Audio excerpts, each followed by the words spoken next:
నమస్తే, welcome to our channel. ప్రస్తుతం మనతో శ్రీపాద శ్రీవల్లభ దత్తపీఠం పీఠాధిపతురాలు లతా బొట్ల గారు ఉన్నారు. వారితో మాట్లాడదాం. నమస్తే మేడం. నమస్తే ఫనీ. ఎలా ఉన్నారండి? బాగున్నాను. ఇప్పుడిప్పుడే కొంచెం రికవర్ అవుతున్నాను. థ్రోట్ ఇన్ఫెక్షన్ ఇప్పుడు 1 వీక్ నుంచి మీరు బాధపడుతున్నారు. సో నేను అందుకే డిస్టర్బ్ చేయకూడదు అని ఇన్ని రోజులు మీకు రెస్ట్ ఇచ్చేసాం మేము. సో అయితే ఇప్పుడు సబ్జెక్ట్ లోకి వస్తే కనుక మేడం, చాలా మంది రకరకాల సమస్యలతో ఇబ్బంది పడుతూ ఉంటారు. చాలా మంది ఏం చెప్తారంటే, ఈ సమస్యకి పూజ చేశాము అయినా మాకు రిజల్ట్ రాలేదు, లేకపోతే తన సమస్యలు ఇవ్వండి, అనారోగ్య సమస్యలు ఇవ్వండి, మానవ జన్మ ఎత్తిన తర్వాత కష్ట సుఖాలు రెండూ ఉంటాయి, అందరికీ తెలిసిందే. కానీ సుఖం వచ్చినప్పుడు మనకంత తెలియకుండా టైం వెళ్ళిపోతుంది. కానీ కష్టాన్ని తట్టుకోవడం అనేది చాలా మానసిక ధైర్యం ఉండాలి, భగవంతుడి అనుగ్రహం ఖచ్చితంగా ఉండాలి. సో అందులో భాగంగా రకరకాల సమస్యలతో ఉన్న వాళ్ళకి మీరు అంటే ఎటువంటి పరిహారం పాటిస్తే ఈ సమస్యల నుంచి బయటపడతారు అని చెప్పొచ్చండి?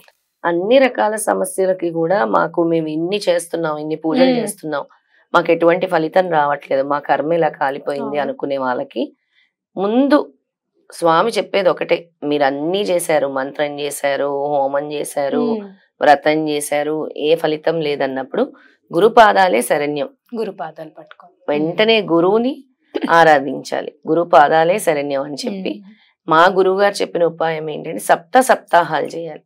సప్తాహాలు అంటే 7 సప్తాహాలు. మన శ్రీపాద శ్రీవల్లభ దత్తపీఠంలో సప్తాహాలు మొదలు పెడుతున్నాం. శ్రీపాద శ్రీవల్లభ దత్తపీఠం ఫిబ్రవరి 6వ తారీఖు మాఘమాసము మొదలవుతుంది. ఫిబ్రవరి 6 నుంచి మార్చి 27వ తారీఖు వరకు, అంటే 49 రోజులు సప్తాహాలు అనేవి జరుగుతూ ఉంటాయి అన్నమాట. దాని యొక్క శక్తి అసలు సామాన్యమైన శక్తి కాదు. పారాయణము, గురుచరిత్ర పారాయణము 7 సార్లు చేయటం సప్తాహాలు అంటే. ఫిబ్రవరి 6 నుంచి మార్చి 27 వరకు 49 డేస్.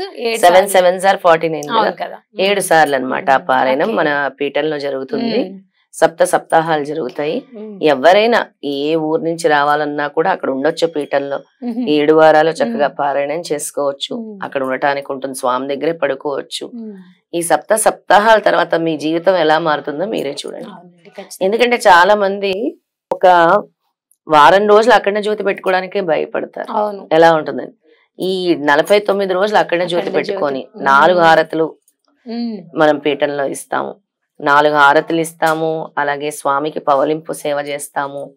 అన్ని కూడా పద్ధతి ప్రకారము జరుగుతాయి అక్కడ పీఠంలో. అంటే ఇంట్లో మేము చేయలేము ఇవన్నీ అన్న వాళ్ళకి సప్తాహాలు. అందుకే ఎటువంటి సమస్య ఉన్నా, ఆరోగ్య సమస్య ఉన్నా, ఉద్యోగ సమస్య ఉన్నా, మనస్పర్ధలు వచ్చి భార్యాభర్తల మధ్య గొడవలు ఉన్నా, చాలా మందికి ఇలాంటివి ఎక్కువ సమస్యలు ఉంటూ ఉంటాయి.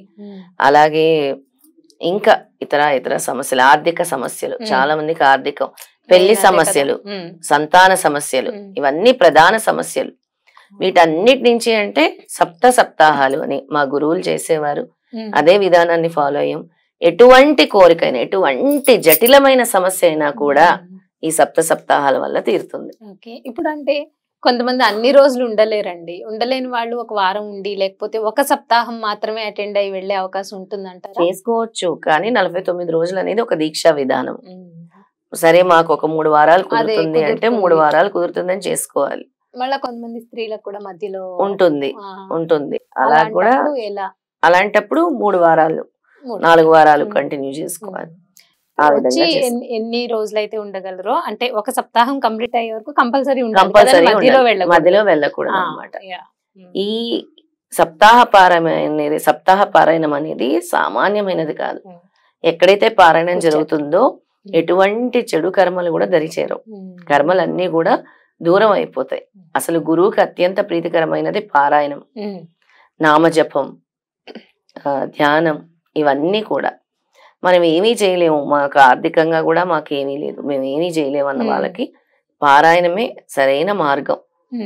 ఈ విధంగా ఎందుకు వచ్చి పీఠంకి వచ్చి చేయమంటానంటే, ఇంట్లో ఉండి కూడా అదే ఆలోచనలతో పారాయణం చేస్తే అలాంటి మీ దృష్టి భగవంతుడి మీద కాకుండా మీ సమస్యల మీదే ఉంటుంది. ఇక్కడికి వచ్చినప్పుడు భగవంతుడి మీద మీ దృష్టి వెళ్తుంది. ఇప్పుడు క్షేత్రంలో చేసే పారాయణ మహిమ వేరుంటుంది, దేవాలయాల్లో చేసేది వేరుంటుంది, పీఠాల్లో చేసేది వేరుంటుంది. పీఠాల్లో ఆ యొక్క శక్తి వేరేగా ఉంటుంది అనమాట. ఇది ఒక దీక్ష లాగా స్వామివారి ఎదురుగా చక్కగా కూర్చుని చేస్తే ఆ పాజిటివ్ వైబ్రేషన్సే కానీ, ఇప్పుడు మీరు అన్నారు ధూప దీపాలు, అఖండ దీపం ఇవన్నీ ఇంట్లో పెట్టుకోవాలంటే సామాన్యులకి ఎవరికీ అవ్వదు. ఎందుకంటే ఇంట్లో రకరకాల సమస్యలు, వయసుకు వచ్చిన పిల్లలు ఉంటారు. పైగా ఈ సంవత్సరము అనేది ఎక్కువ కుజ శక్తి ఉంటుంది, కుజ ప్రభావం ఉంటుంది. వీటి నుంచి మనం తప్పించుకోవాలంటే పారాయణాలు ఎక్కువ చేయాలి, నామజపాలు ఎక్కువ చేయాలి, హనుమాన్ చాలీసా ఎక్కువ పఠించాలి. ఆల్రెడీ ఒక ఎపిసోడ్ లో మనం చెప్పాము. దీంతో పాటుగా స్వామి నాకు ఈ సంవత్సరం ఎక్కువ ఈ సప్తాహాలు ఎక్కువ నిర్వహించమని చెప్పారు. సప్తాహాలను చేయమన్నారు. సామూహిక దీనిలో మీరు పాల్గొనాలి, మీకు ఇంట్రెస్ట్ ఉంది, చక్కగా పాల్గొని మీకున్న సమస్యల్ని తొలగించుకోవడానికి ఇది మంచి అవకాశంగా మీరు అందరూ వినియోగించుకోవాలి అనుకుంటే కనుక క్రింది స్క్రోల్ అవుతున్న నెంబర్స్ కి కాంటాక్ట్ చేయండి. అన్ని వివరాలు అందిస్తామండి.